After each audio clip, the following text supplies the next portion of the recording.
These are brilliant. You're going to make the dough. Yes. So we've got rice flour, and you're going to use some plain flour as well. Rice flour, you need rice flour because it's a lot lighter. And some leftover bananas. You can use ripe bananas, but we thought we might as well use up the ones that don't get, Yeah, I mean, most people see these and they throw them out.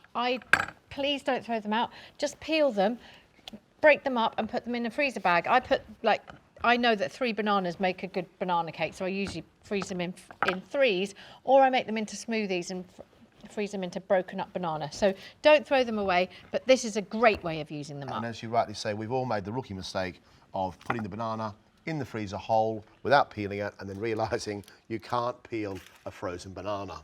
Exactly. It doesn't work. You've got to take sure the peel's off first. We are going to fry here, so we've got a shallow fryer on, just some vegetable oil or light olive oil in a pan around about 2 or 3 centimetres deep. Take your bananas and you mush them up, and then it's really as simple as that. We're going to mix it with some vanilla, some baking powder, our flour and our rice flour and a little bit of sugar. Do you know that a really good way of mashing them, you might know this. Go on. If you mash them on a board, they're so easy. Instead of a bowl. Well, fabulous. I'm going to make the mixture here with the flour. Can you mash those on the board then, please? Thank you. I can, That's very kind of you. Thanks very much. It's a little tip. There you go. That I can give you that for free. Wonderful. Thanks very much. Rice flour in a bowl. I'm going to take half the rice flour, add the rest of the rice flour. How easy that is. Instead of when you're in a bowl and it's squinchling round the sides. Squinchling.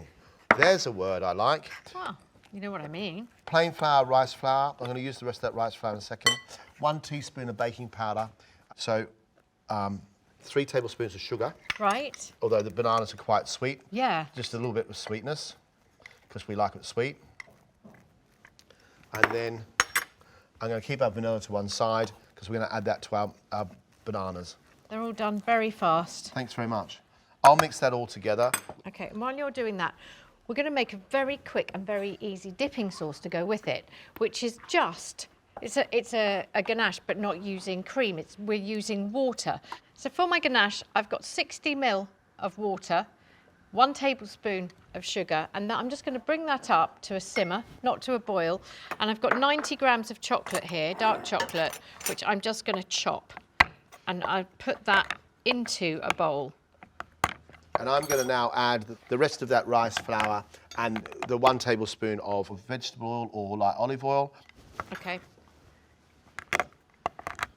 And at first you might think these look a little bit firm, these donut mixture, but if you let it sit for a second, it's got to do with the rice flour, It then goes quite wet, almost like a batter of a banana cake. And it's dropping consistency, I think is the word.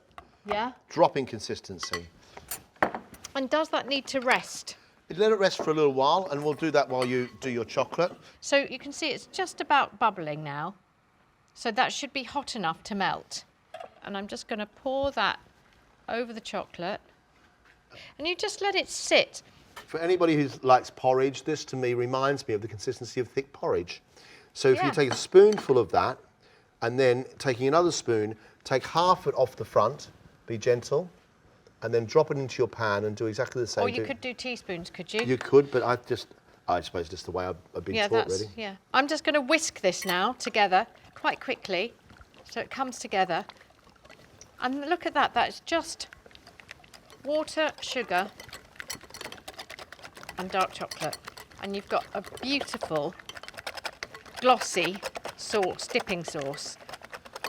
Don't put too many in the oil at one time, because what will happen is the oil temperature will drop too much. But as you can see, they already float to the top, and then we're going to turn them every so often, just with a fork, but gently, until they brown properly. So you turn them, they start to go golden brown. There we go. They look lovely. Yeah, really lovely. So these get turned a couple of times. You can see already they're starting to puff up and go lovely and golden and brown.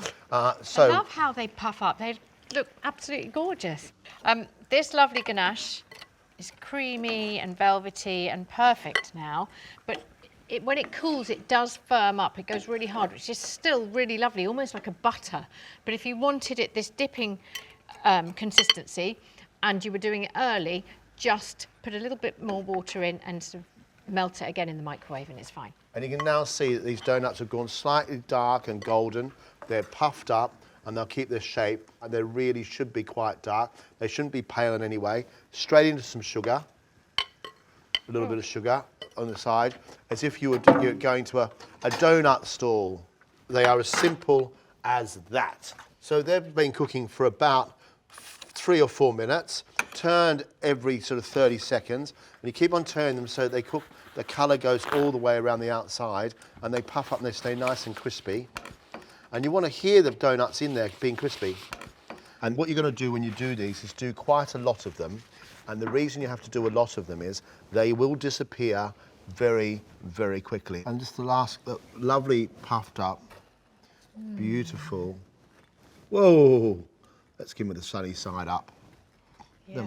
And I like the fact they're different shapes. Got their own personality. We can name them like a family. Yeah, they're a nice big family. I love they've got their own personality.